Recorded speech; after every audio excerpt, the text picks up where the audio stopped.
ਰੋਜ਼ਾਨਾ ਲੋਕਨਾਥ ਟੀਵੀ ਦਾ special programme prime ਮੁੱਦਾ ਦੇਖ ਰਹੇ ਹੋ ਤੁਸੀਂ ਤੇ ਮੈਂ ਹਾਂ ਸੁਖਵਿੰਦਰ ਸਿੰਘ ਸਿੱਧੂ। ਪ੍ਰੋਗਰਾਮ ਦੇ ਵਿੱਚ ਲੈ ਕੇ ਹਾਜ਼ਰ ਹਾਂ ਪੰਜਾਬ ਦਾ ਇੱਕ ਵੱਡਾ ਤੇ ਪ੍ਰਾਈਮ ਮੁੱਦਾ।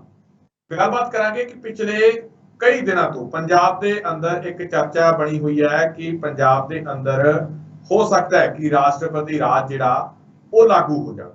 ਕਿਉਂ ਇਹੋ ਜਿਹੀਆਂ ਗੱਲਾਂ ਕਹੀਆਂ ਜਾ ਰਹੀਆਂ? ਬਹੁਤ ਸਾਰੇ ਆਮ ਲੋਕਾਂ ਦੇ ਵੱਲੋਂ ਵੀ, ਬਹੁਤ ਸਾਰੇ ਲੀਡਰਾਂ ਦੇ ਵੱਲੋਂ ਵੀ ਇਹ ਖਦਸ਼ੇ ਪ੍ਰਗਟਾਏ ਜਾ ਰਹੇ ਨੇ। ਪ੍ਰੈਸ ਕਾਨਫਰੰਸਿਸ ਕੀਤੀਆਂ ਜਾ ਰਹੀਆਂ ਕਿ ਪੰਜਾਬ ਦੇ ਅੰਦਰ ਕਈ ਰਾਜਨੀਤਿਕ ਧਿਰਾਂ ਦੀ ਰਲੀ ਮਿਲੀ ਭੁਗਤ ਦੇ ਕਾਰਨ ਜਿਹੜਾ ਪੰਜਾਬ ਦੇ ਅੰਦਰ ਰਾਸ਼ਟਰਪਤੀ ਰਾਜ ਜਿਹੜਾ ਉਹ ਲਾਗੂ ਹੋ ਸਕਦਾ ਹੈ। ਕਿਉਂ ਅਜਿਹੀਆਂ ਚਰਚਾਵਾਂ ਛਿੜੀਆਂ ਹੋਈਆਂ ਨੇ, ਇਸ ਤੇ ਗੱਲਬਾਤ ਕਰਾਂਗੇ ਤੇ ਗੱਲਬਾਤ ਇਸ ਤੇ ਵੀ ਕਰਾਂਗੇ ਕਿ ਵਾਕਈ ਏਦਾਂ ਦੀ ਗੱਲ ਹੈ ਜਾਂ ਨਹੀਂ ਹੈ, ਤੇ ਇਸ ਤੇ ਵੀ ਗੱਲ ਕਰਾਂਗੇ ਕਿ ਉਹ ਕਿਹੜੇ ਹਾਲਾਤ ਹੁੰਦੇ ਨੇ ਜਿਨ੍ਹਾਂ ਦੇ ਵਿੱਚ ਰਾਸ਼ਟਰਪਤੀ ਰਾਜ ਜਿਹੜਾ ਉਹ ਲਗਾਇਆ ਜਾ ਸਕਦਾ ਹੈ।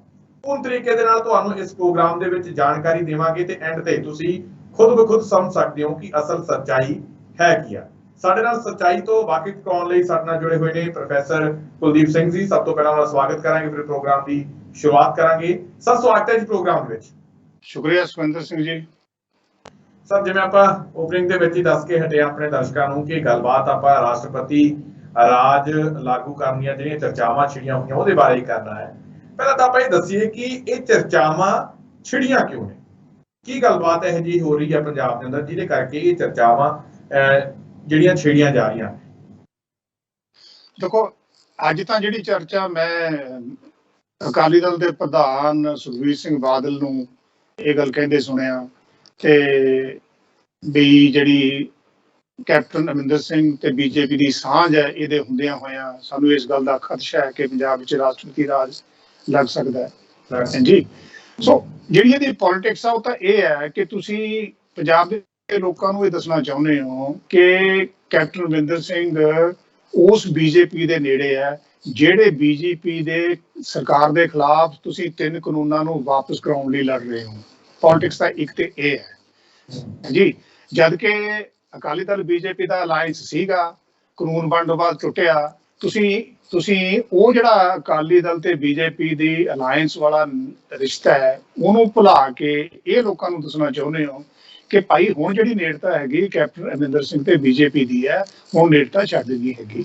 ਇੱਕ ਤਾਂ ਕੰਟੈਕਸਟ ਬਣਦਾ ਇਹ। ਦੂਜਾ ਕੰਟੈਕਸਟ ਇਹ ਬਣਦਾ ਸੀਗਾ ਜਿਵੇਂ ਕੈਪਟਨ ਅਮਰਿੰਦਰ ਸਿੰਘ ਤੇ ਨਵਜੋਤ ਸਿੰਘ ਸਿੱਧੂ ਦੀ ਜਿਹੜੀ ਲੜਾਈ ਬੰਦ ਹੋਣ ਦਾ ਨਾਂ ਨਹੀਂ ਲੈ ਰਹੀ, ਲਗਾਤਾਰ ਜਿਹੜੀ ਉਹ ਵੱਧਦੀ ਜਾ ਰਹੀ ਹੈ, ਉਹਦੇ 'ਚ ਹੁਣ ਏਦਾਂ ਦੀ ਗੱਲ ਸੋਚ ਦਾ ਹਿੱਸਾ ਬਣਦੀ ਜਾ ਰਹੀ ਹੈ ਕਿ ਜੇ ਕੱਲ ਨੂੰ, ਜਿਹੜਾ ਕਿ ਹਾਲਾਂਕਿ ਮੈਨੂੰ ਤੇ ਜਾਤੀ ਤੌਰ ਤੇ ਉਹ ਗੱਲ ਨਹੀਂ ਲੱਗਦੀ, ਜੇ ਕੱਲ ਨੂੰ ਕੈਪਟਨ ਅਮਰਿੰਦਰ ਸਿੰਘ ਕੋਲ ਮੈਜੋਰਿਟੀ ਨਹੀਂ ਰਹਿੰਦੀ ਤੇ ਜੇ ਮੈਜੋਰਿਟੀ ਨਹੀਂ ਰਹਿੰਦੀ ਫਿਰ ਕੈਪਟਨ ਅਮਰਿੰਦਰ ਸਿੰਘ ਦੀ ਕੋਸ਼ਿਸ਼ ਇਹ ਹੋਏਗੀ ਕਿ ਨਵਜੋਤ ਸਿੰਘ ਸਿੱਧੂ ਮੁੱਖ ਮੰਤਰੀ ਦਾ ਦਾਅਵਾ ਪੇਸ਼ ਨਾ ਕਰੇ ਜੀ। ਫਿਰ ਹੋ ਸਕਦਾ ਉਹ ਇਹ ਕਮੈਂਟ ਕਰ ਦੇਵੇ ਕਿ ਜੀ ਪੰਜਾਬ ਵਿੱਚ ਰਾਸ਼ਟਰਪਤੀ ਰਾਜ ਲਾਗੂ ਕਰ ਦਿੱਤਾ ਜਾਵੇ ਜੀ। ਸੋ ਇਹ ਇਸ ਕਿਸਮ ਦੀ ਆ ਕਿਆਸ ਰਾਈਆਂ ਇਮੈਜੀਨੇਸ਼ਨ ਦੰਦ ਕਥਾ ਆਮ ਤੌਰ ਤੇ ਹੁੰਦੀ ਰਹਿੰਦੀ ਹੈ। ਪਰ ਤੁਹਾਨੂੰ ਮੈਂ ਦੋ ਤਿੰਨ ਗੱਲਾਂ ਇਸ ਸੰਬੰਧ ਵਿੱਚ ਦੱਸਦੇ ਹਾਂ। ਜੇ ਪੰਜਾਬ 'ਚ ਰਾਸ਼ਟਰਪਤੀ ਰਾਜ ਲੱਗਦਾ, ਜਿਹੜਾ ਮੇਰੇ ਮੁਤਾਬਕ ਨਹੀਂ ਲੱਗੇਗਾ, ਤੇ ਫਿਰ ਜਿਹੜੀ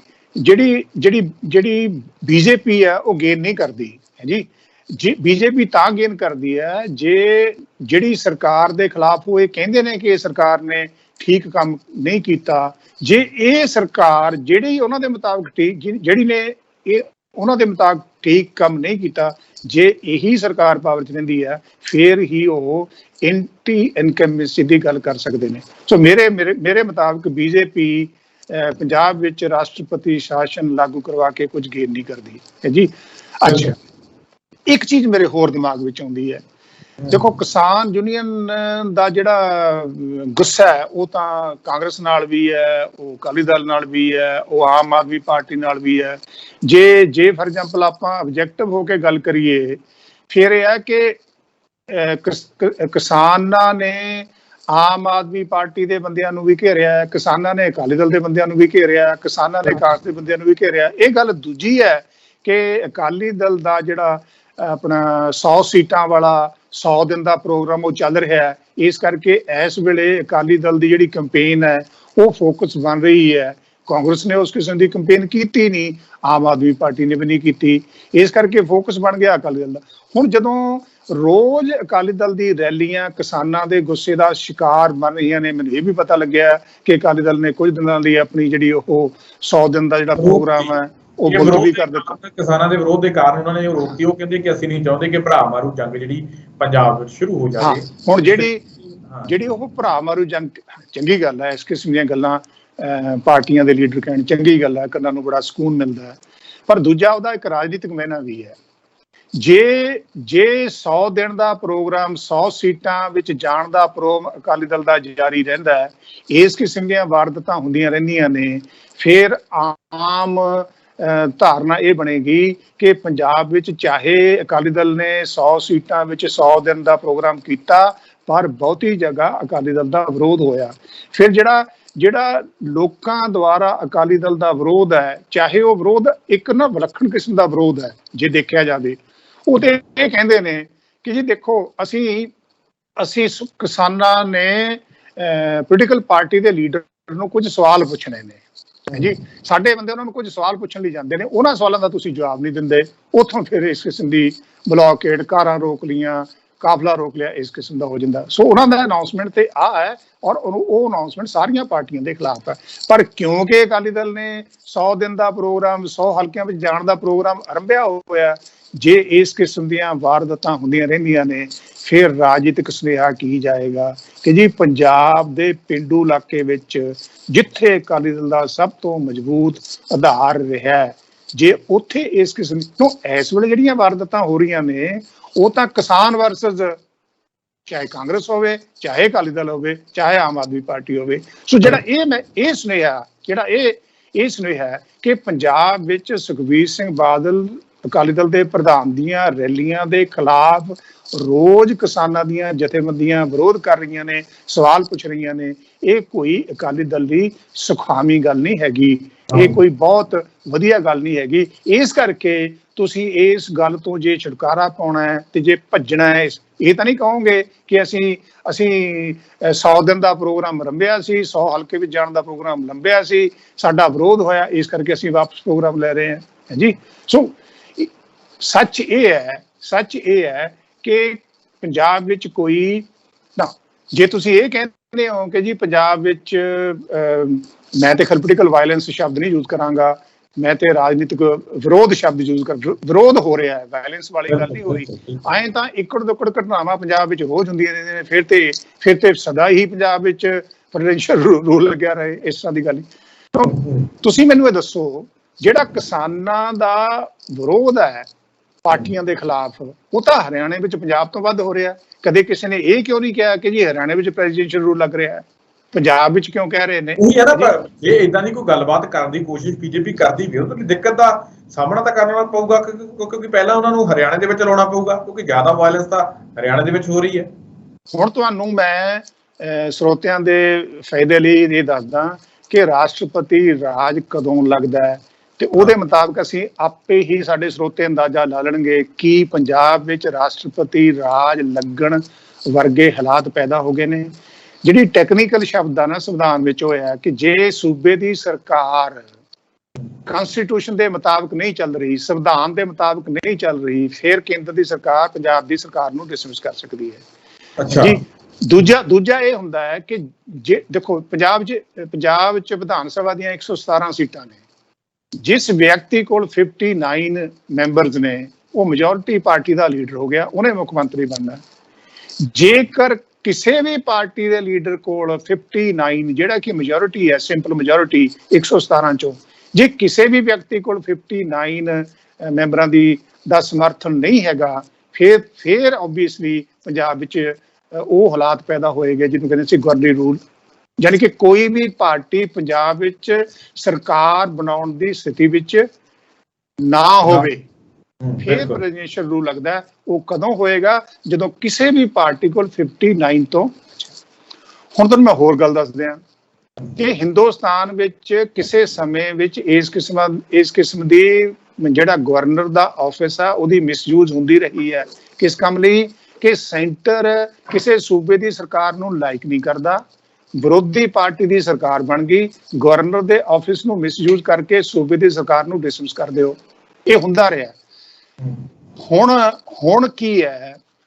ਬੋਮਈ ਇੱਕ ਨਾ ਚੀਫ ਮਿਨਿਸਟਰ ਸੀਗੇ ਕਰਨਾਟਕਾ ਦੇ, ਉਹਦੀ ਸਰਕਾਰ ਡਿਸਮਿਸ ਕਰ ਦਿੱਤੀ ਗਈ ਸੀ। ਉਹ ਸੁਪਰੀਮ ਕੋਰਟ ਚਲੇ ਗਏ। ਸੁਪਰੀਮ ਕੋਰਟ ਨੇ ਇੱਕ ਜੱਜਮੈਂਟ ਦਿੱਤੀ ਸੀਗੀ। ਉਹ ਜੱਜਮੈਂਟ ਇਹ ਸੀਗੀ ਕਿ ਜੇਕਰ ਕਿਸੇ ਸੂਬੇ ਵਿੱਚ ਇਸ ਗੱਲ ਦਾ ਫੈਸਲਾ ਕਰਨਾ ਹੈ ਕਿ ਕਿਹੜੇ ਵਿਅਕਤੀ ਕੋਲ ਮੈਜੋਰਿਟੀ ਹੈ ਜੀ, ਕਿਉਂਕਿ ਮੈਜੋਰਿਟੀ ਦੇ ਲੀਡਰ ਨੇ ਇਹ ਚੀਫ ਮਿਨਿਸਟਰ ਬਣਨਾ ਹੈ, ਫਿਰ ਜਿਹੜੀ ਮੈਜੋਰਿਟੀ ਹੈ ਉਹਦਾ ਜਿਹੜਾ ਫੈਸਲਾ ਹੈ ਉਹ ਗਵਰਨਰ ਨਹੀਂ ਕਰੇਗਾ, ਉਹਦਾ ਫੈਸਲਾ ਅਸੈਂਬਲੀ ਦੇ ਅੰਦਰ ਕੀਤਾ ਜਾਏਗਾ, ਫਲੋਰ ਤੇ ਕੀਤਾ ਜਾਏਗਾ। ਜਾਣੀ ਕਿ ਹਿੰਦੁਸਤਾਨ ਦੀ ਸੁਪਰੀਮ ਕੋਰਟ ਨੇ, ਸਰਵ ਉੱਚ ਨਿਆਂਪਾਲਿਕਾ ਨੇ ਇਹ ਗੱਲ ਸੈਟਲ ਕਰ ਦਿੱਤੀ ਕਿ ਜੇ ਕੱਲ ਨੂੰ ਕਿਸੇ ਸੂਬੇ ਵਿੱਚ ਇਸ ਗੱਲ ਤੇ ਕਿੰਤੂ ਪਰੰਤੂ ਹੁੰਦਾ ਹੈ ਕਿ ਕਿਹੜੇ ਵਿਅਕਤੀ ਕੋਲ, ਕਿਹੜੀ ਪਾਰਟੀ ਕੋਲ ਮੈਜੋਰਿਟੀ ਹੈ, ਇਸ ਗੱਲ ਦਾ ਫੈਸਲਾ ਕੌਣ ਕਰੇਗਾ? ਗਵਰਨਰ ਨਹੀਂ ਕਰੇਗਾ। ਅਲਟੀਮੇਟਲੀ ਇਸ ਗੱਲ ਦਾ, ਇਸ ਫਲੋਰ ਟੈਸਟ ਕਿੱਥੇ ਜਾਏਗਾ? ਅਸੈਂਬਲੀ ਦੇ ਅੰਦਰ ਫੈਸਲਾ ਕੀਤਾ ਜਾਏਗਾ, ਵਿਧਾਨ ਸਭਾ ਦੇ ਅੰਦਰ। ਤੁਹਾਨੂੰ ਮੈਂ ਹੋਰ ਗੱਲ ਯਾਦ ਕਰਵਾ ਦਿਆਂ, ਤੁਸੀਂ ਜਦੋਂ ਕਰਨਾਟਕਾ 'ਚ ਇਲੈਕਸ਼ਨ ਹੋਈ, ਜੱਦੂਰੱਪਾ ਨੂੰ ਚੀਫ ਮਿਨਿਸਟਰ ਬਣਾਤਾ ਗਵਰਨਰ ਨੇ, ਤੇ ਮੁੜ ਕੇ ਸਮਾਂ ਦੇ ਦਿੱਤਾ ਕਿ ਤੁਸੀਂ ਆਪਣੀ ਮੈਜੋਰਿਟੀ ਪ੍ਰੂਵ ਕਰੋ ਜੀ। ਤੇ ਜਦੋਂ ਮੈਜੋਰਿਟੀ ਪ੍ਰੂਵ ਕਰਨ ਲੱਗੇ, ਮੈਜੋਰਿਟੀ ਪ੍ਰੂਵ ਨਹੀਂ ਹੋਈ। ਉਸ ਤੋਂ ਬਾਅਦ ਕਾਂਗਰਸ ਦੀ ਸਰਕਾਰ ਬਣ ਗਈ। ਇਹ ਮੈਂ ਤੁਹਾਨੂੰ ਗੱਲ ਕਰ ਰਿਹਾ ਜਦੋਂ ਕੇਂਦਰ ਤੇ ਬਹੁਤ ਵੱਡੀ ਗਿਣਤੀ ਲੈ ਕੇ ਬੀਜੇਪੀ ਦੀ ਐਨਡੀਏ ਦੀ ਸਰਕਾਰ ਹੈਗੀ ਹੈ। ਸੋ ਮੈਂ ਤੁਹਾਨੂੰ ਇਹ ਦੱਸਣਾ ਚਾਹੁੰਦਾ ਕਿ ਗਵਰਨਰ ਆਪਣੇ ਆਫਿਸ ਨੂੰ ਮਿਸਯੂਜ਼ ਕਰਕੇ ਕਿਸੇ ਸਰਕਾਰ ਨੂੰ, ਜਿਹੜੀ ਸਰਕਾਰ ਕੋਲ ਮੈਜੋਰਿਟੀ ਹੈਗੀ ਆ, ਡਿਸਮਿਸ ਕਰ ਦੇਵੇ। ਉਸ ਕਿਸਮ ਦੇ ਹਾਲਾਤ ਇਸ ਮੁਲਕ ਵਿੱਚ ਨਹੀਂ ਹੈਗੇ। ਜੁਡੀਸ਼ਰੀ ਇਹ ਚੀਜ਼ ਅਲਾਉ ਨਹੀਂ ਕਰਦੀ। ਯਾਨੀ ਕਹਿਣ ਦਾ ਭਾਵ ਜਿਹੜੇ ਲੀਡਰਾਂ ਦੇ ਵੱਲੋਂ ਇਹ ਗੱਲਾਂ ਕਹੀਆਂ ਜਾ ਰਹੀਆਂ ਕਿਸਾਨ ਅੰਦੋਲਨ ਦੇ ਕਰਕੇ, ਜਿਸ ਤਰੀਕੇ ਨਾਲ ਵਿਰੋਧ ਹੋ ਰਿਹਾ, ਮਾਰਕੁੱਟ ਹੋ ਰਹੀ ਆ, ਚਾਹੇ ਉਹ ਪੁਲਿਸ ਲਾਠੀਚਾਰਜਕਾਰੀ ਹੋਵੇ, ਚਾਹੇ ਲੀਡਰਾਂ ਦਾ ਵਿਰੋਧ ਹੋਵੇ, ਜਿਹੜੇ ਉਹ ਗੱਲਾਂ ਕਹਿ ਰਿਹਾ ਕਿ ਕਿਸਾਨ ਅੰਦੋਲਨ ਦੇ ਕਰਕੇ ਜਿਹੜਾ ਰਾਸ਼ਟਰਪਤੀ ਰਾਜ ਲਾਗੂ ਹੋ ਸਕਦਾ, ਉਹ ਯਾਨੀ ਗੱਲ ਬਿਲਕੁਲ ਨਹੀਂ ਹੈ ਤੁਹਾਡੇ ਕਹਿਣ ਦਾ ਮੁਤਾਬਕ। ਯਾਨੀ ਕਿ ਜੇ ਇਹ ਗੱਲ ਹੁੰਦੀ ਤਾਂ ਪਹਿਲਾਂ ਬੀਜੇਪੀ ਨੂੰ ਹਰਿਆਣੇ 'ਚ ਆਪਣੀ ਸਰਕਾਰ ਢਾਉਣੀ ਪਊਗੀ, ਫਿਰ ਉੱਥੇ ਰਾਸ਼ਟਰਪਤੀ ਰਾਜ ਹੋਣਾ, ਫਿਰ ਕਿਤੇ ਸੋਚਿਆ ਜਾ ਸਕਦਾ। ਯਾਨੀ ਕਿ ਅਜਿਹੀ ਗੱਲ ਹੋ ਨਹੀਂ ਸਕਦੀ। ਇਹ ਤੋਂ ਕਿਤੇ ਵੱਧ ਵਾਇਲੈਂਸ ਦਿੱਲੀ ਵਿੱਚ ਹੋਈ, ਉੱਥੇ ਤੇ ਦਿੱਲੀ ਦੀ ਸਰਕਾਰ ਡਿਸਮਿਸ ਨਹੀਂ ਹੋਈ, ਪ੍ਰੈਜ਼ੀਡੈਂਸ਼ੀਅਲ ਰੂਲ ਨਹੀਂ ਲੱਗਿਆ। ਵਾਇਲੈਂਸ ਹਰਿਆਣੇ ਵਿੱਚ ਹੋਈ, ਉੱਥੇ ਸਰਕਾਰ ਨੂੰ ਡਿਸਮਿਸ ਨਹੀਂ ਕੀਤਾ ਗਿਆ। ਸੋ ਪੰਜਾਬ ਵਿੱਚ ਕਿਹੜੀ ਸੀ? ਇਹ ਮੰਦਭਾਗੀ ਗੱਲ ਹੈ ਕਿ ਇਸ ਕਿਸਮ ਦੀਆਂ ਘਟਨਾਵਾਂ ਹੋ ਰਹੀਆਂ ਨੇ। ਪੀਸਫੁਲ ਪ੍ਰੋਟੈਸਟ ਹੋਣਾ ਚਾਹੀਦਾ ਹੈ ਜੀ, ਕਿਸਾਨਾਂ ਨੂੰ ਪ੍ਰੋਟੈਸਟ ਕਰਨ ਦਾ ਅਧਿਕਾਰ ਹੈ, ਪਰ ਪ੍ਰੋਟੈਸਟ ਪੀਸਫੁਲ ਰਹਿਣਾ ਚਾਹੀਦਾ। ਪਰ ਜੇ ਥੋੜੀ ਬਹੁਤੀ ਵਾਇਲੈਂਟ ਇਸ ਕਿਸਮ ਦਾ ਪ੍ਰੋਟੈਸਟ ਹੋ ਜਾਂਦਾ, ਇਹ ਨਾਰਮਲ ਪ੍ਰਕਿਰਿਆ ਹੈਗੀ ਹੈ ਸਾਡੇ ਮੁਲਕ ਵਿੱਚ। ਵੈਸਟ ਬੰਗਾਲ ਵਿੱਚ ਵਾਇਲੈਂਸ ਨਹੀਂ ਹੋਈ ਇਲੈਕਸ਼ਨ ਦੇ ਦੌਰਾਨ, ਪਹਿਲਾਂ ਵੀ ਹੋਈ, ਬਾਅਦ ਵਿੱਚ ਵੀ ਹੋਈ, ਸਰਕਾਰ ਥੋੜ੍ਹਾ ਕਿਸੇ ਨੇ ਡਿਸਮਿਸ ਕਰਤੀ ਹੈ ਜੀ। ਸੋ ਇਸ ਕਰਕੇ ਇਹ ਜਿਸ ਸਕੇਲ ਤੇ ਪ੍ਰੋਟੈਸਟ ਹੋ ਰਿਹਾ, ਥੋੜੀ ਬਹੁਤੀ ਵਾਇਲੈਂਟ ਰੂਪ ਵੀ ਧਾਰਨ ਕਰ ਜਾਂਦਾ। ਇਹ ਕੋਈ ਸੂਬੇ ਵਿੱਚ ਇਹ ਕਹਿ ਕੇ ਕਿ ਪੰਜਾਬ ਵਿੱਚ ਸੰਵਿਧਾਨ ਦੇ ਮੁਤਾਬਕ ਸਰਕਾਰ ਨਹੀਂ ਚੱਲ ਰਹੀ, ਇਸ ਕਰਕੇ ਪ੍ਰੈਜ਼ੀਡੈਂਸ਼ੀਅਲ ਰੂਲ ਲਾ ਦਿਓ, ਮੇਰੇ ਮੁਤਾਬਕ ਇਸ ਕਿਸਮ ਦੇ ਹਾਲਾਤ। ਹਾਂ, ਹੁਣ ਇਹ ਤੁਸੀਂ ਦੱਸ ਦਿਓ ਕਿ ਤੁਹਾਨੂੰ ਲੱਗਦਾ ਹੈ ਕਿ ਕੈਪਟਨ ਅਮਰਿੰਦਰ ਸਿੰਘ ਕੋਲ ਮੈਜੋਰਿਟੀ ਨਹੀਂ ਹੈਗੀ, ਤੈਨੂੰ ਲੱਗਦਾ ਹੈ ਕਿ ਕਾਂਗਰਸ ਦੋ ਫਾੜ ਹੋਣ ਜਾ ਰਹੀ ਹੈ, ਜਿਹੜੀ ਸਥਿਤੀ ਵਿੱਚ ਕੈਪਟਨ ਅਮਰਿੰਦਰ ਸਿੰਘ ਕੋਲ ਮੈਜੋਰਿਟੀ ਨਹੀਂ ਹੋਏਗੀ, ਫਿਰ ਅਸੀਂ ਇਹ ਗੱਲ ਕਰ ਸਕਦੇ ਹਾਂ। ਅੱਜ ਦੀ ਡੇਟ ਵਿੱਚ ਕੈਪਟਨ ਅਮਰਿੰਦਰ ਸਿੰਘ ਕੋਲ ਮੈਜੋਰਿਟੀ ਹੈਗੀ ਆ। ਮੈਜੋਰਿਟੀ ਦੇ ਹੁੰਦਿਆਂ ਹੋਇਆਂ ਜਿਹਨੂੰ ਪਾਪੂਲਰ ਗਵਰਨਮੈਂਟ, ਜਿਹੜੀ ਗਵਰਨਮੈਂਟ ਮੈਜੋਰਿਟੀ ਇੰਜੋਏ ਕਰਦੀ ਆ, ਉਹਨੂੰ ਡਿਸਮਿਸ ਕਰਕੇ ਪ੍ਰੈਜ਼ੀਡੈਂਸ਼ੀਅਲ ਰੂਲ ਲੱਗਣ ਵਾਲੇ ਹਾਲਾਤ ਮੈਨੂੰ ਨਜ਼ਰ ਨਹੀਂ ਆਉਂਦੇ। ਹਾਂ, ਰਾਜਨੀਤਿਕ ਪਾਰਟੀਆਂ ਆਪਣੀ ਜਿਹੜੀ ਪੋਲਿਟਿਕਸ ਨੂੰ ਸੈਟਲ ਕਰਨ ਲਈ ਇਸ ਕਿਸਮ ਦੇ ਇਲਜ਼ਾਮ ਇੱਕ ਦੂਜੇ ਤੇ ਲਾਉਂਦੀਆਂ ਰਹਿੰਦੀਆਂ ਨੇ ਕਿ ਜੀ ਕੈਪਟਨ ਅਮਰਿੰਦਰ ਸਿੰਘ ਸੈਂਟਰ ਦੀ ਬੀਜੇਪੀ ਸਰਕਾਰ ਦੇ ਬੜੇ ਨੇੜੇ ਆ, ਇਸ ਕਰਕੇ ਜਦੋਂ ਚਾਹਣ ਉਹ ਰਾਸ਼ਟਰਪਤੀ ਰਾਜ ਲਗਵਾ ਸਕਦੇ ਨੇ ਜੀ। ਬਿਲਕੁਲ। ਇਦਾਂ ਕੀ ਲੱਗਦਾ ਕਿ ਸਰ ਫਿਰ ਜਿਹੋ ਜਿਹੀਆਂ ਜਿਹੜੀਆਂ ਘਟਨਾਵਾਂ ਪੰਜਾਬ ਦੇ ਅੰਦਰ ਹੋ ਰਹੀਆਂ ਨੇ, ਠੀਕ ਹੈ, ਤੁਸੀਂ ਬੜੇ ਵਧੀਆ ਤਰੀਕੇ ਨਾਲ ਸਮਝਾਇਆ ਤੇ ਉਮੀਦ ਕੀਤੀ ਜਾ ਸਕਦੀ ਹੈ ਕਿ ਜਿਹੜੇ ਦਰਸ਼ਕ ਸਾਡੇ ਪੂਰਨ ਤਰੀਕੇ ਦੇ ਨਾਲ ਸਮਝ ਗਏ ਹੋਣਗੇ, ਚਾਹੇ ਅਫਵਾਹਾਂ ਉਡਾਈਆਂ ਜਾ ਰਹੀਆਂ, ਚਾਹੇ ਰਾਜਨੀਤਿਕ ਮਕਸਦ ਦੇ ਨਾਲ ਇਹ ਗੱਲਾਂ ਉਡਾਈਆਂ ਜਾ ਰਹੀਆਂ ਨੇ, ਉਹ ਚੀਜ਼ ਤੋਂ ਸ਼ਾਇਦ ਇਹ ਗੱਲਾਂ ਸਮਝ ਗਏ ਹੋਣਗੇ ਤੁਹਾਡੀਆਂ ਗੱਲਾਂ ਸੁਣਨ ਤੋਂ ਬਾਅਦ। ਤਾਂ ਫਿਰ ਕਿਵੇਂ ਰੋਕਿਆ ਜਾ ਸਕਦਾ? ਕਿਉਂਕਿ ਚੋਣਾਂ ਦੇ ਨੇੜੇ ਅਜਿਹੀਆਂ ਘਟਨਾਵਾਂ ਦਾ ਹੋਣਾ, ਕਿ ਸਰਕਾਰ ਅਸਮਰੱਥ ਨਜ਼ਰ ਆ ਰਹੀ ਹੈ ਜਾਂ ਸਰਕਾਰ ਰੋਕਣਾ ਨਹੀਂ ਚਾਹ ਰਹੀ, ਜਾਂ ਚੱਕਰ ਕੀ ਹੈ? ਦੇਖੋ, ਪੰਜਾਬ ਵਿੱਚ ਪੀਸਫੁਲ ਪ੍ਰੋਟੈਸਟ ਹੋਵੇ, 2022 ਦੀਆਂ ਚੋਣਾਂ ਸ਼ਾਂਤਮਈ ਤਰੀਕੇ ਨਾਲ ਲੜੀਆਂ ਜਾਣ, ਲੋਕਾਂ ਨੂੰ ਪੀਸਫੁਲੀ ਬਿਨਾਂ ਕਿਸੇ ਡਰ ਤੇ ਵੋਟ ਪਾਉਣ ਦਿੱਤਾ ਜਾਵੇ, ਇਹ ਅਸੀਂ ਸਾਰੇ ਲੋਕ ਚਾਹੁੰਦੇ ਹਾਂ। ਇਸ ਗੱਲ ਨੂੰ ਯਕੀਨੀ ਦਿਵਾਉਣ ਲਈ ਕਿਸਾਨ ਜਥੇਬੰਦੀਆਂ ਨੇ ਪਹਿਲਾਂ ਹੀ ਕੁਝ ਦਿਨ ਪਹਿਲਾਂ ਇੱਕ ਸਟੇਟਮੈਂਟ ਜਾਰੀ ਕੀਤੀ ਹੈ ਕਿ ਜਿਹੜਾ ਅਸੀਂ ਬੀਜੇਪੀ ਦਾ ਵਿਰੋਧ ਕਰਦੇ ਹਾਂ ਉਹਦਾ ਆਧਾਰ ਇਹ ਹੈ ਕਿ ਬੀਜੇਪੀ ਦੀ ਸੈਂਟਰ ਵਿੱਚ ਸਰਕਾਰ ਹੈ। ਇਸ ਕਰਕੇ ਅਸੀਂ ਜਿਹੜਾ ਪ੍ਰੋਗਰਾਮ ਬੀਜੇਪੀ ਦੇ ਖਿਲਾਫ ਐਲਾਨੇ ਆ ਉਹਦਾ ਕੰਟੈਕਸਟ ਇਹ ਹੈ ਕਿ ਸਾਡਾ ਗੁੱਸਾ ਬੀਜੇਪੀ ਦੇ ਖਿਲਾਫ ਇਸ ਕਰਕੇ ਹੈ ਕਿ ਬੀਜੇਪੀ ਉਹ ਪਾਰਟੀ ਹੈ ਜਿਹਦੀ ਸੈਂਟਰ 'ਚ ਸਰਕਾਰ ਹੈ, ਜਿਹੜੀ ਸਰਕਾਰ ਨੇ ਇਹ ਕਾਨੂੰਨ ਬਣਾਏ ਨੇ। ਬਾਕੀ ਪਾਰਟੀਆਂ ਦੇ ਕੰਟੈਕਸਟ ਵਿੱਚ ਉਹਨਾਂ ਨੇ ਇਹ ਕਿਹਾ ਸੀ ਕਿ ਸਾਡੇ ਲੀਡਰ ਉਹਨਾਂ ਨੂੰ ਜਾ ਕੇ ਸਵਾਲ ਪੁੱਛ ਸਕਦੇ ਨੇ, ਕਲੈਰੀਫਿਕੇਸ਼ਨ ਲੈ ਸਕਦੇ ਨੇ, ਪਰ ਅਸੀਂ ਉਹਨਾਂ ਦਾ ਉਸ ਲੈਵਲ ਦਾ ਵਿਰੋਧ ਨਹੀਂ ਕਰਾਂਗੇ। ਮੈਨੂੰ ਇਸ ਗੱਲ ਦਾ ਬਿਲਕੁਲ ਯਕੀਨ ਹੈ ਕਿ ਜਦੋਂ ਇਲੈਕਸ਼ਨ ਨੇੜੇ ਆਉਂਦੀ ਹੈ, ਜਦੋਂ ਇਲੈਕਸ਼ਨ ਅਨਾਉਂਸ ਹੁੰਦੀ ਹੈ, ਕਿਸਾਨ ਜਥੇਬੰਦੀਆਂ ਡੈਮੋਕ੍ਰੇਸੀ ਦੇ ਨੋਰਮਸ ਨੂੰ ਜਾਣਦਿਆਂ ਹੋਇਆਂ, ਲੋਕਤੰਤਰ ਦੀ ਮਹੱਤਤਾ ਨੂੰ ਸਮਝਦਿਆਂ ਹੋਇਆਂ ਜੀ ਕਿਸਾਨਾਂ ਨੂੰ ਆਪਣੀ ਮਰਜ਼ੀ ਮੁਤਾਬਕ ਵੋਟ ਪਾਉਣ ਨੂੰ ਕਹਿਣਗੇ। ਸੋ ਇਹ ਜਿਹੜੀ ਹਰਡਲ ਜਿਹਨੂੰ ਕਈ ਲੋਕ ਵਾਇਲੈਂਸ ਦਾ ਸੋਮਾ ਬਣਾ ਕੇ ਪੇਸ਼ ਕਰ ਰਹੇ ਨੇ, ਇਹ ਗੱਲ ਦੂਰ ਹੋਏਗੀ। ਅਗਲੀ ਗੱਲ, ਜੇ ਪੰਜਾਬ ਵਿੱਚ ਅਸੀਂ ਚਾਹੁੰਦੇ ਹਾਂ ਕਿ ਸ਼ਾਂਤਮਈ ਤਰੀਕੇ ਨਾਲ ਪ੍ਰੋਟੈਸਟ ਹੋਵੇ, ਸ਼ਾਂਤਮਈ ਤਰੀਕੇ ਨਾਲ ਇਲੈਕਸ਼ਨ ਹੋਣ, ਫਿਰ ਜ਼ਿੰਮੇਵਾਰੀ ਪੋਲੀਟੀਕਲ ਪਾਰਟੀ ਦੀ ਵੀ ਬਣ ਜਾਂਦੀ ਹੈ। ਇਹ ਵੀ ਤਾਂ ਗੱਲ ਪੰਜਾਬ ਵਿੱਚ ਕਹੀ ਜਾਂਦੀ ਹੈ ਕਿ ਜਿਹੜੇ ਕਿਸਾਨ ਨੇ ਇਹ ਇੱਕ ਸਮੇਂ ਤੇ ਉਹ ਕਿਸਾਨ ਨੇ ਇਕੱਠੇ ਬੈਠੇ ਨੇ। ਬਿਲਕੁਲ। ਤੇ ਜਦੋਂ ਫਿਰ ਗੱਲ ਆਉਂਦੀ ਹੈ ਦੂਜੀ ਉਹਨਾਂ ਦੀ ਐਫੀਲੀਏਸ਼ਨ ਦੀ, ਉਹਨਾਂ ਜੋ ਕਈ ਆਮ ਆਦਮੀ ਪਾਰਟੀ ਦੇ ਸਮਰਥਕ ਨੇ, ਕਈ ਕਾਂਗਰਸ ਦੇ ਸਮਰਥਕ ਨੇ, ਕਈ ਅਕਾਲੀ ਦਲ ਦੇ ਸਮਰਥਕ ਨੇ। ਇਹ ਤੇ ਗੱਲ ਸਰ ਕੋਈ ਲੁਕੀ ਛਿਪੀ ਨਹੀਂ ਕਿ ਉਹੀ ਕਿਸਾਨ ਨੇ, ਉਹੀ ਅਕਾਲੀ ਨੇ, ਉਹੀ ਕਿਸਾਨ ਨੇ, ਉਹੀ ਕਾਂਗਰਸੀ ਨੇ, ਉਹੀ ਕਿਸਾਨ ਨੇ, ਉਹੀ ਆਮ ਆਦਮੀ ਪਾਰਟੀ ਵਾਲੇ ਨੇ, ਉਹੀ ਲੋਕ ਰੈਲੀਆਂ 'ਚ ਨੇ, ਉਹੀ ਅੰਦੋਲਨ ਦੇ ਵਿੱਚ ਨੇ। ਉਹੀ ਗੱਲ ਜਿਹੜੀ ਹੈ ਸਮਝਣੀ ਪਊਗਾ ਸਾਡੇ ਲੋਕਾਂ ਨੂੰ ਕਿ ਅਸੀਂ ਕਿਹੜੇ ਸਹੀ ਬੰਦੇ ਦਾ ਸਾਥ ਦੇਣਾ ਹੈ, ਕਿਸ ਤਰੀਕੇ ਨਾਲ ਅੰਦੋਲਨ, ਜਿਹੜੀ ਕਿ ਇਹ ਚੀਜ਼ਾਂ ਜਿਹੜੀਆਂ ਬੜੇ ਸਹੀ ਤਰੀਕੇ ਦੇ ਨਾਲ ਕਰਨ ਦੀ ਲੋੜ ਹੈ, ਕਿਉਂਕਿ ਕਿਸਾਨ ਅੰਦੋਲਨ ਇਹਨਾਂ ਚੀਜ਼ਾਂ ਦੇ ਕਰਕੇ ਬਦਨਾਮ ਕੀਤਾ ਜਾ ਰਿਹਾ ਸਾਜ਼ਿਸ਼ ਦੇ ਤਹਿਤ। ਉਹੀ ਤਾਂ ਮੈਂ ਕਹਿ ਰਿਹਾ ਨਾ ਕਿ ਜਦੋਂ ਅਸੀਂ ਇਹ ਕਹਿੰਦੇ ਹਾਂ ਕਿ ਪੰਜਾਬ ਦੀ ਪੀਜੈਂਟਰੀ ਟ੍ਰੈਡੀਸ਼ਨਲੀ ਅਕਾਲੀ ਦਲ ਦੇ ਬਹੁਤ ਨੇੜੇ ਰਹੀ ਹੈ, ਬਹੁਤ ਵੱਡਾ ਸਪੋਰਟ ਬੇਸ ਅਕਾਲੀ ਦਲ ਦਾ ਪੰਜਾਬ ਦੀ ਪੀਜੈਂਟਰੀ 'ਚ ਰਿਹਾ ਹੈ, ਕਾਂਗਰਸ ਦਾ ਸਪੋਰਟ ਬੇਸ ਵੀ ਪੰਜਾਬ ਦੀ ਪੀਜੈਂਟਰੀ 'ਚ ਰਿਹਾ ਹੈ, ਪਰ ਟ੍ਰੈਡੀਸ਼ਨਲੀ ਜੇ ਅਸੀਂ ਗੱਲ ਕਰੀਏ ਅਕਾਲੀ ਦਲ ਦਾ ਬਹੁਤਾ ਬੇਸ ਪੀਜੈਂਟਰੀ ਵਿੱਚ ਰਿਹਾ ਹੈ। ਹੁਣ ਜਦੋਂ ਇਹ ਆਪਣੀਆਂ ਸਾਰੀਆਂ ਜਿਹੜੀਆਂ ਪੋਲੀਟੀਕਲ ਐਫੀਲੀਏਸ਼ਨਸ ਨੇ, ਅਕਾਲੀ ਦਲ ਦੇ ਬੰਦੇ, ਕਾਂਗਰਸ ਦੇ ਬੰਦੇ, ਆਮ ਆਦਮੀ ਪਾਰਟੀ ਦੇ ਬੰਦੇ, ਜਦੋਂ ਇਹ ਸਾਰੀਆਂ ਆਪਣੀਆਂ ਪੋਲੀਟੀਕਲ ਐਫੀਲੀਏਸ਼ਨ ਭੁੱਲ ਕੇ ਕਿਸਾਨ ਬਣ ਕੇ ਬੈਠੇ ਨੇ, ਉਹਦਾ ਇੱਕ ਕੰਟੈਕਸਟ ਹੈਗਾ 3 ਕਾਨੂੰਨ।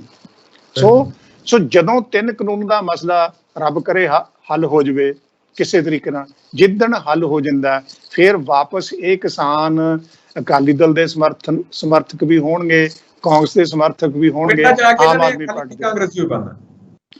ਤੇ ਮੈਨੂੰ ਇਸ ਗੱਲ ਦਾ ਯਕੀਨ ਹੈ ਕਿ ਕਿਸਾਨ ਜਥੇਬੰਦੀਆਂ ਕਿਸਾਨਾਂ ਨੂੰ ਆਪਣਾ ਰਾਜਨੀਤਿਕ ਮਤ ਜਿਹੜਾ ਪ੍ਰਗਟ ਕਰਨ ਲਈ ਹੀ ਇਲੈਕਸ਼ਨ ਦੇ ਥਰੂ ਜਦੋਂ ਇਹ ਮੌਕਾ ਆਏਗਾ ਉਹਨਾਂ ਨੂੰ ਇਹ ਮੌਕਾ ਦਿੱਤਾ ਜਾਏਗਾ ਜੀ।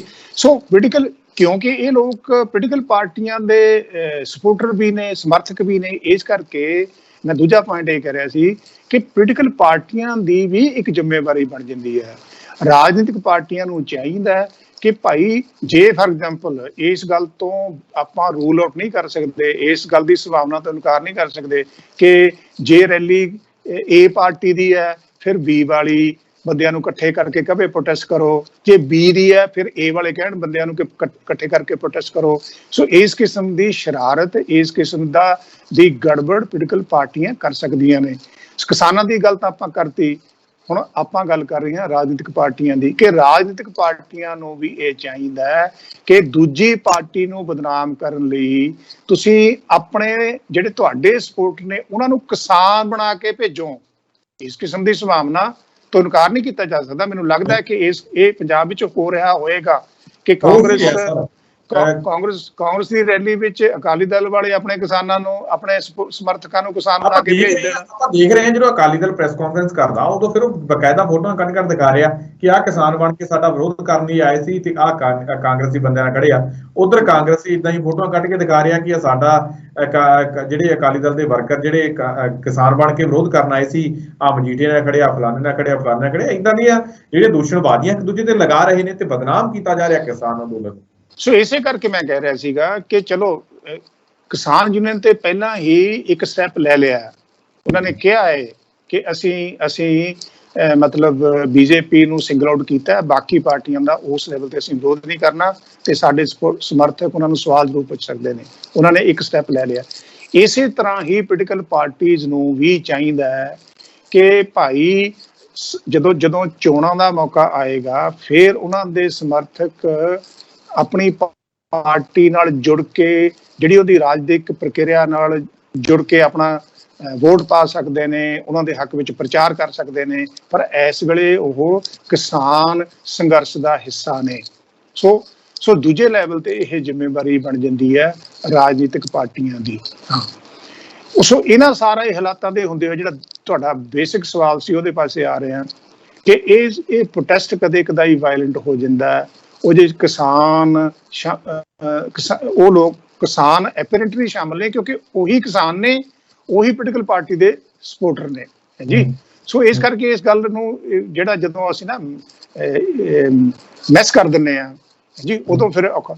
ਸੋ ਪਰ ਇਹ ਜਿਹੜਾ ਪ੍ਰੋਟੈਸਟ ਹੈ ਜਿਹੜਾ ਕਦੇ ਕਦਾਈ ਵਾਇਲੈਂਟ ਹੋ ਜਾਂਦਾ ਉਹਦਾ ਰੂਪ ਇਸ ਕਿਸਮ ਦਾ ਨਹੀਂ ਹੈਗਾ ਜਿੱਥੋਂ ਅਸੀਂ ਇਹ ਕੰਕਲੂਡ ਕਰ ਸਕੀਏ ਕਿ ਸੂਬੇ ਦੀ ਸਰਕਾਰ ਸੰਵਿਧਾਨਿਕ ਵਿਵਸਥਾ ਦੇ ਮੁਤਾਬਕ ਨਹੀਂ ਚੱਲ ਰਹੀ, ਇਸ ਕਰਕੇ ਸੂਬੇ ਵਿੱਚ ਰਾਸ਼ਟਰਪਤੀ ਰਾਜ ਲੱਗਣ ਵਾਲੇ ਹਾਲਾਤ ਪੈਦਾ ਹੋ ਗਏ ਨੇ। ਨਾ ਹੀ ਦੂਜੀ ਸਥਿਤੀ ਪੈਦਾ ਹੋਈ ਹੈ ਜਿੱਥੇ ਅਸੀਂ ਕਹੀਏ ਕਿ ਸੂਬੇ ਦੇ ਮੁੱਖ ਮੰਤਰੀ ਕੋਲ ਮੈਜੋਰਿਟੀ ਨਹੀਂ ਹੈਗੀ। ਜੇਕਰ ਮੈਜੋਰਿਟੀ ਨਹੀਂ, ਜੇ ਵਿਰੋਧੀ ਧਿਰ ਕੋਲ ਮੈਜੋਰਿਟੀ ਹੁੰਦੀ, ਇੱਕ ਅੱਧੀ ਵਾਰ ਸੁਖਬੀਰ ਬਾਦਲ ਨੂੰ ਮੈਂ ਗੱਲ ਕਹਿੰਦੇ ਸੁਣਿਆ ਕਿ ਜੀ ਸੂਬੇ ਦਾ ਮੁੱਖ ਮੰਤਰੀ ਤੇ ਮੈਜੋਰਿਟੀ ਇੰਜੋਏ ਨਹੀਂ ਕਰਦਾ, ਉਹ ਤਾਂ ਮੈਜੋਰਿਟੀ ਲੂਜ਼ ਕਰ ਗਿਆ। ਸੋ ਜੇ ਇਸ ਕਿਸਮ ਦੀ ਸਥਿਤੀ ਪੈਦਾ ਹੋਈ ਹੁੰਦੀ ਸੁਖਵਿੰਦਰ ਸਿੰਘ ਜੀ, ਫਿਰ ਅਕਾਲੀ ਦਲ ਨੇ ਆਪ ਨੇ ਉਹਨੂੰ ਕਹਿੰਦੇ ਨੋ ਕੌਨਫੀਡੈਂਸ ਮੋਸ਼ਨ, ਸਰਕਾਰ ਦੇ ਖਿਲਾਫ ਨੋ ਕੌਨਫੀਡੈਂਸ ਮੋਸ਼ਨ ਹੁੰਦਾ ਕਿ ਜੀ ਕਿ ਸੂਬੇ ਦਾ ਮੁੱਖ ਮੰਤਰੀ ਕੌਨਫੀਡੈਂਸ ਗਵਾ ਚੁੱਕਿਆ, ਇਹਦੇ ਨਾਲ ਮੈਜੋਰਿਟੀ ਨਹੀਂ ਹੈਗੀ, ਇਸ ਕਰਕੇ ਸਦਨ ਦੇ ਉਹ ਇੱਕ ਵਾਰੀ ਆਮ ਆਦਮੀ ਪਾਰਟੀ ਤੇ ਜਾ ਚੁੱਕੀ ਹੈ, ਥੋੜੇ ਦਿਨ ਪਹਿਲਾਂ ਹੀ ਗਵਰਨਰ ਨੂੰ ਜਾ ਕੇ ਮਿਲ ਚੁੱਕੀ ਹੈ, ਇਹ ਚੀਜ਼ ਪੇਸ਼ ਕਰ ਚੁੱਕੀ ਹੈ ਉੱਥੇ। ਤੇ ਗਵਰਨਰ ਨੂੰ ਮਿਲਣਾ, ਸਟੇਟਮੈਂਟਾਂ ਦੇਣੀਆਂ, ਉਹ ਹੋਰ ਚੀਜ਼ਾਂ ਮੰਗ ਪੱਤਰ ਦੇ ਕੇ ਆਏ ਨੇ। ਨਹੀਂ, ਤੁਸੀਂ ਗਵਰਨਰ ਨੂੰ ਮੰਗ ਪੱਤਰ ਦੇ ਰਹੇ ਹੋ, ਤੁਸੀਂ ਅਖਬਾਰਾਂ 'ਚ ਆਪਣਾ ਸਟੇਟਮੈਂਟਾਂ ਦੇ ਰਹੇ ਹੋ, ਤੁਸੀਂ ਟੀਵੀ ਨੂੰ ਤੇ ਬੈਠ ਕੇ ਪ੍ਰਚਾਰ ਕਰ ਰਹੇ ਹੋ, ਉਹ ਹੋਰ ਚੀਜ਼ ਹੈ। ਜੇ ਵਾਕਿਆ ਹੀ ਕੈਪਟਨ ਦੀ ਸਰਕਾਰ ਮੈਜੋਰਿਟੀ ਲੂਜ਼ ਕਰ ਗਈ ਹੈ, ਫਿਰ ਜਿਹੜਾ ਵੇ ਆਊਟ ਹੈ ਨਾ ਉਹ ਅਸੈਂਬਲੀ ਵਿੱਚ ਨੋ ਕੌਨਫੀਡੈਂਸ ਮੋਸ਼ਨ ਪੇਸ਼ ਕਰਨਾ ਹੁੰਦਾ ਹੈ। ਜੇ ਨੋ ਕੌਨਫੀਡੈਂਸ ਮੋਸ਼ਨ ਪੇਸ਼ ਕਰਕੇ ਵੋਟਾਂ ਪੈਣਗੀਆਂ, ਵੋਟਾਂ ਪੈਣ ਤੇ ਪਤਾ ਲੱਗ ਜਾਊਗਾ ਕਿ ਕਿੰਨੇ ਬੰਦੇ। ਸੋ ਉਹ ਤਾਂ ਕਿਸੇ ਨੇ ਕੀਤਾ ਨਹੀਂ, ਨਾ ਕਿਸੇ ਨੇ ਕਰਨਾ ਹੈ ਜੀ। ਕੱਲ ਨੂੰ ਕੀ ਹੁੰਦਾ ਮੈਨੂੰ ਨਹੀਂ ਪਤਾ। ਜੋ ਅੱਜ ਤੱਕ ਦੇ ਹਾਲਾਤ, ਜੋ ਅੱਜ ਹਾਲਾਤ ਸਾਨੂੰ ਨਜ਼ਰ ਆ ਰਹੇ ਨੇ, ਉਹਦੇ 'ਚ ਮੈਨੂੰ ਨਹੀਂ ਨਜ਼ਰ ਆ ਰਿਹਾ ਕੈਪਟਨ ਅਮਰਿੰਦਰ ਸਿੰਘ ਦੀ ਸਰਕਾਰ ਮੈਜੋਰਿਟੀ ਲੂਜ਼ ਕਰ ਗਈ ਹੋਵੇ ਤੇ ਜਿੱਥੇ ਨੋ ਕੌਨਫੀਡੈਂਸ ਮੋਸ਼ਨ ਪੇਸ਼ ਕਰਕੇ ਪਾਸ ਕਰਕੇ ਪ੍ਰੈਜ਼ੀਡੈਂਸ਼ੀਅਲ ਰੂਲ, ਨੋ ਕੌਨਫੀਡੈਂਸ ਮੋਸ਼ਨ ਪਾਸ ਹੁੰਦਾ ਮਤਲਬ ਇਹ ਹੈ ਕਿ ਇਹ ਬੰਦਾ ਚੀਫ ਮਿਨਿਸਟਰ ਨਹੀਂ ਰਹੇਗਾ, ਤੇ ਇਹ ਵੀ ਤਾਂ ਹੋ ਸਕਦਾ ਹੈ ਕੋਈ ਦੂਜਾ ਵਿਅਕਤੀ ਮੈਜੋਰਿਟੀ ਮਸਟਰ ਕਰ ਲਵੇ ਹੈ ਜੀ। ਜੇ ਫਰਕ ਹੈ ਫਿਰ ਇਹ ਵੀ ਹੁੰਦਾ ਨਾ ਕਿ ਜੇ ਇਹ ਵੀ ਇਜ਼ ਗੋਨ ਕਿਉਂਕਿ ਉਹਦੇ ਕੋਲ ਮੈਜੋਰਿਟੀ ਹੈ ਨਹੀਂ, ਤੇ ਬੀ ਦਾਵਾ ਪੇਸ਼ ਕਰੂ, ਕਿਉਂ ਵੀ ਬੀ ਦਾਵਾ ਪੇਸ਼ ਕਰੂ, ਬੀ ਕੋਲ 59 ਜਾਂ 59 ਤੋਂ ਵੱਧ ਐਮਐਲਏ ਦਾ ਸਮਰਥਨ ਹੈ ਜੀ। ਸੋ ਫਿਰ ਵੀ ਪ੍ਰੈਜ਼ੀਡੈਂਸ਼ੀਅਲ ਰੂਲ ਨਹੀਂ ਲੱਗੇਗਾ। ਸੋ ਆਪਾਂ ਸਾਰੀਆਂ ਪੋਸੀਬਲ ਜਿਹੜੀਆਂ ਸੰਭਾਵਨਾ ਤੇ ਗੱਲ ਕਰ ਲਈ ਹੈ, ਤੇ ਨਾ ਤਾਂ ਸੂਬੇ ਵਿੱਚ ਸੰਵਿਧਾਨਕ ਮਸ਼ੀਨਰੀ ਫੇਲ ਹੋਣ ਵਾਲੀ ਗੱਲ ਹੈ, ਨਾ ਸੂਬੇ ਵਿੱਚ ਜਿਹੜੀ ਇਸ ਵੇਲੇ ਸਰਕਾਰ ਹੈ ਉਹਦੇ ਚੀਫ ਮਿਨਿਸਟਰ ਦੀ ਮੈਜੋਰਿਟੀ ਲੂਜ਼ ਕਰਨ ਵਾਲੀ ਗੱਲ ਹੈ। ਇਹ ਜੇ ਕੱਲ ਨੂੰ ਇਸ ਕਿਸਮ ਦੀ ਸਥਿਤੀ ਪੈਦਾ ਹੁੰਦੀ ਹੈ ਜਾਂ ਜੇ ਹੁਣ ਤੱਕ ਪੈਦਾ ਹੋਈ ਹੁੰਦੀ, ਫਿਰ ਕਿਸੇ ਨਾ ਕਿਸੇ ਰਾਜਨੀਤਿਕ ਪਾਰਟੀ ਨੇ ਨੋ ਕੌਨਫੀਡੈਂਸ ਮੋਸ਼ਨ ਵਾਲੇ ਪਾਸੇ ਤੁਰਨਾ ਸੀਗਾ। ਬਿਲਕੁਲ ਸਰ, ਤੁਸੀਂ ਸਾਡੇ ਨਾਲ ਇਸ ਪ੍ਰੋਗਰਾਮ ਦੇ ਵਿੱਚ ਜੁੜੇ ਜੀ, ਅਹਿਮ ਜਾਣਕਾਰੀ ਸਾਡੇ ਨਾਲ ਸਾਂਝੀ ਕੀਤੀ ਹੈ, ਤੁਹਾਡਾ ਬਹੁਤ ਬਹੁਤ ਧੰਨਵਾਦ ਜੀ। ਸ਼ੁਕਰੀਆ ਸੁਖਵਿੰਦਰ ਸਿੰਘ ਜੀ, ਮਿਹਰਬਾਨੀ। ਰਾਏ ਸਰ ਪ੍ਰੋਫੈਸਰ ਕੁਲਦੀਪ ਸਿੰਘ ਜੀ, ਜਿਨ੍ਹਾਂ ਦੇ ਵੱਲੋਂ ਇਸ ਅਹਿਮ ਮਸਲੇ ਦੇ ਉੱਪਰ ਸਾਡੇ ਨਾਲ ਗੱਲਬਾਤ ਕੀਤੀ ਗਈ ਹੈ, ਅਹਿਮ ਜਾਣਕਾਰੀ ਸਾਡੇ ਨਾਲ ਸਾਂਝੀ ਕੀਤੀ ਗਈ ਹੈ। ਉਮੀਦ ਕਰਦੇ ਹਾਂ ਕਿ ਦਰਸ਼ਕਾਂ ਨੂੰ ਇਸ ਪੂਰੇ ਮਾਮਲੇ ਦੇ ਉੱਪਰ ਸਰਦਾਰ ਕੁਲਦੀਪ ਸਿੰਘ ਉਹਨਾਂ ਦੀਆਂ ਗੱਲਾਂ ਸੁਣਨ ਤੋਂ ਬਾਅਦ ਪੂਰਨ ਜਾਣਕਾਰੀ ਜਿਹੜੀ ਉਹ ਮਿਲ ਗਈ ਹੋਊਗੀ। ਸਾਡਾ ਪ੍ਰੋਗਰਾਮ ਤੁਹਾਨੂੰ ਜ਼ਰੂਰ ਪਸੰਦ ਆਇਆ ਹੋਊਗਾ। ਦੁਬਾਰਾ ਫਿਰ ਮਿਲਾਂਗੇ ਇਸ ਪ੍ਰੋਗਰਾਮ ਦੇ ਵਿੱਚ, ਤਦ ਤੱਕ ਲਈ ਦਿਓ ਇਜਾਜ਼ਤ, ਧੰਨਵਾਦ।